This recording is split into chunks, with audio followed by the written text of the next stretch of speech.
先日 D-Mac とライターが司会を務めるラジオ局に敏腕記者のディラン・ヘルナンデスがゲストで参加し、大谷の過去、現在、将来の非常に興味深い考察をしました。このディラン氏の話は切り取りが SNS にポストされ、大谷がチーム優先なのは皆知っている、失礼だ、大谷で金儲けするなと炎上してしまいましたが、ロングバージョンをご覧いただくと別の側面が見えるかもしれません。訳しましたのでご覧ください。Hey, how are you guys? Congratulations on the show, and glad we got more sports talk in LA because I think we've needed some of this.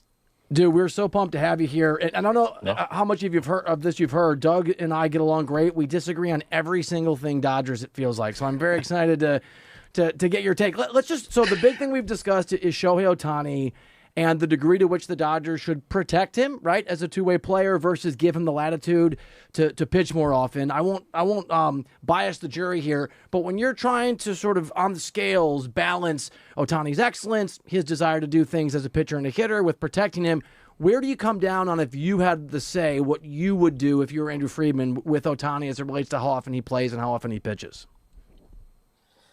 Yeah, so I think, when you sign him, you kind of know his backstory already, right? And, I do think the one thing that has kind of defined Ohtani's time in baseball as a professional, going back to, his time in Japan, is kind of this whole I'm a two-way player thing, right? You have to kind of remember, and it's hard to kind of imagine this now, but when he announced, he and the Nippon Ham Fighters announced that he was going to do this two-way thing in Japan, there was a huge backlash against that. There were a lot of, former players talking about how disrespectful this was to professional baseball. This is not high school. Obviously, he made it work over there. And then when he's coming over here, obviously there's a lot of doubt of whether or not he could have pulled this off here. When Ohtani has kind of talked about his insistence on doing the two-way thing, it's kind of been done in this thing of like, well, this isn't just about me now. This is about also the people at Nippon Ham, right? Kuriyama, the manager there, and maybe the GM and a couple other people who really kind of believed in this. And I kind of feel like I want to see this through. Now, so if you're the Dodgers, obviously you understand this when you sign him. This is kind of part of the package now, right? And, the fact too that they're paying him like nothing basically. And there's this gigantic Uniqlo field, right, sign out in center field now. They're obviously making a ton of money off advertising off him. It's kind of subverted the traditional kind of player, the employer-employee relationship, I guess, right? He's going to do what he wants now. This is just kind of the reality of it.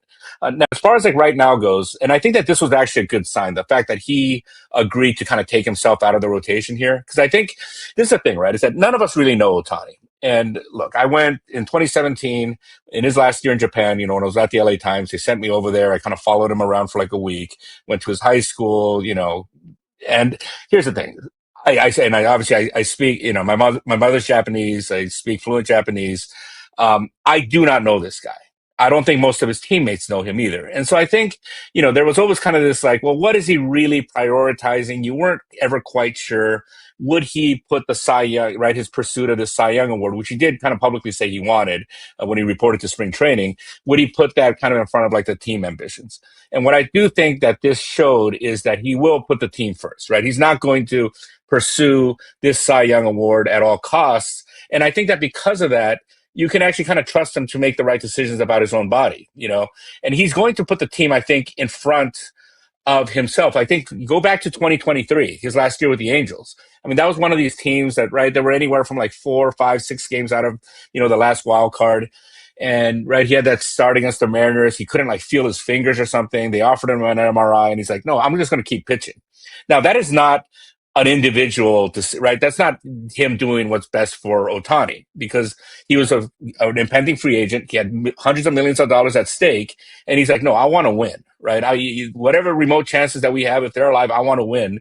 And he wound up blowing his elbow out, right? And so to me, I do think now there's enough kind of evidence that he's going to put the team first.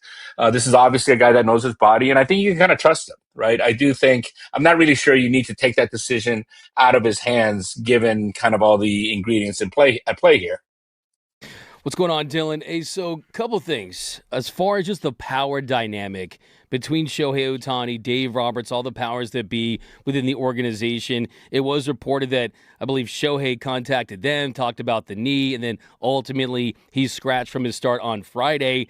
What do you think goes on in those conversations? Is this, hey, we're going to approach Shohei, or we're going to wait for Shohei to complain about something? In this case, it's his knee. And then ultimately, like you said, he does what's best for the team because of how important his bat is to this lineup, and also considering the lead they have in the division. But how does that process kind of play out as far as knowing how to manage Shohei and respecting that he is going to go for the Cy Young, that he is going to still be in the lineup? Just how does that play out?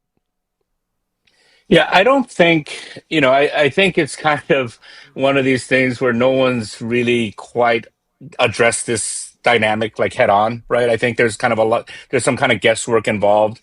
Earlier this season, obviously there were these games where Ohtani started as a pitcher and, Roberts just told him, hey, you're not going to hit today, right? And I think, I don't, I don't think Ohtani was happy about that. Right. And now the fact that to me that, when those games where he didn't hit, the fact that he never said, like, I'm on board with this, told me he wasn't on board with it. Right. So now I do think that there was kind of this calculated, decision making, on the part of the front office and Dave Roberts, kind of like, okay, well, this is just, we're not telling him he can't play both ways. We're just going to have him not hit on this particular day. Right. And I think it was little enough that Ohtani is a two-way guy. So the relationship, I think here, and kind of the more communication they have and stuff, I think is really good. I think the one good thing is that it sounds like he's got a very good relationship with Dr. Neil Alatraj, the team doctor.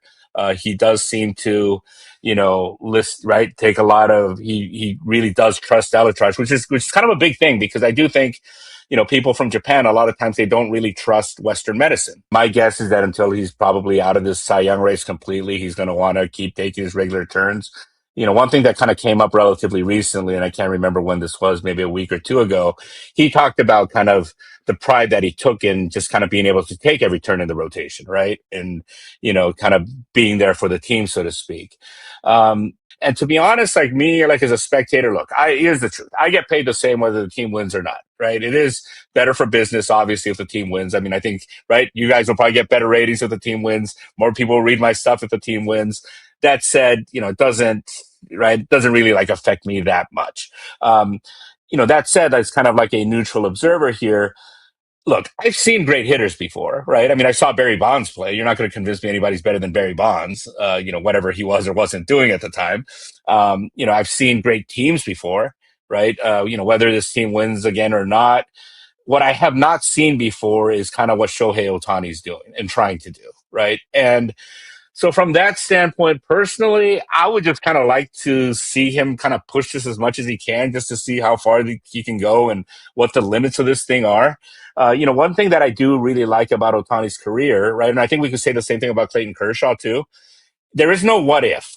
Right. There was no, now you could say that by kind of overly extending yourself, you're setting yourself up to fail, right? To fail. And we can go back to Kershaw's, right, playoff struggles, so to speak, earlier in his career. But there wasn't ever a kind of, well, what if he had pitched on short rest? Well, we found out, right? And we saw what happened with Ohtani last year when he took the ball in Game 7 on 3 days rest. Well, that didn't actually go well, right? But he's always kind of dared. He's not, right? These guys are like unafraid of failure. They're going for it. And personally, it's such a great. I would rather kind of see that. Yeah, no, it's such a great point, dude. And like, I'm glad that we got to have you on, because I read your work all the time, but I've never actually got to talk to you. And so we will 100% do this again. Make sure you're reading Dylan Hernandez in the California Post. Dylan, come back on, dude, and talk baseball with us. Thank you, pal, for being candid and keeping it real. No, thank you so much. And sorry I'm so long-winded. My wife always gets on me about that. Don't be sorry, dude. This stuff's so good. Don't apologize, Dylan Hernandez. You're the man, Dylan.